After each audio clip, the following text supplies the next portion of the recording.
Hustisya ang sigaw ng mga senador para sa 3 Pilipinong mangingisda na nasawi matapos mabangga ng isang dayuhang barko ang kanilang bangka sa Bajo de Masinloc sa West Philippine Sea. Matinding galit ang ipinahayag ni Senate President Mig Zubiri saan niya ipangaargabyadong ginawa ng Pacific Ana, isang oil tanker na nakarehistro sa Marshall Islands. Dahil daw sa pangiiwan nito sa mga biktima, pwede itong ihabla ng Philippine Coast Guard sa mga local court. Parang hit and run incident yan eh. Even homicide charges can be filed if there was clear neglect on their part.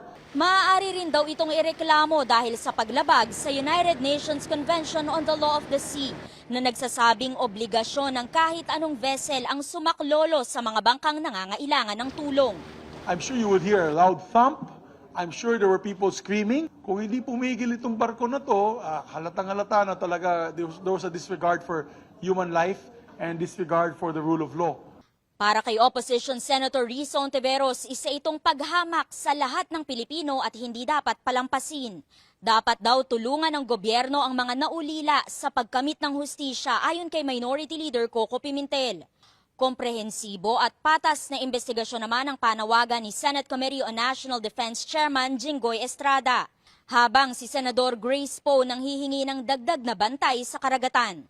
Bukod sa Philippine Coast Guard, mandato rin ng PNP Maritime Group ang seguridad sa ating territorial waters.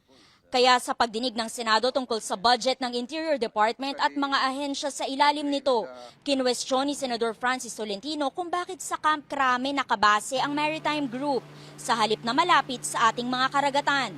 I would propose at the appropriate time that we increase the budget of the Philippine National Police Maritime Command, including the establishment of a base headquarters. Somewhere out there, somewhere in Zambales, somewhere in Palawan, somewhere in where the oil spills would always occur in Oriental Mindoro or somewhere near Negros or Guimaras. Dapat po nasa dagat sila, hindi po nasa EDSA.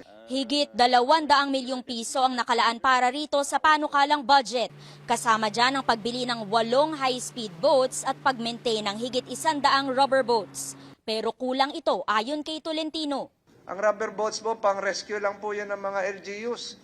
Hindi po aabot yun ng Bajo de Masinloc. Dapat po talaga merong seacraft, seaworthy vessels. Muling inihirit ni Ontiveros ang dagdag na intelligence funds para sa Philippine Coast Guard.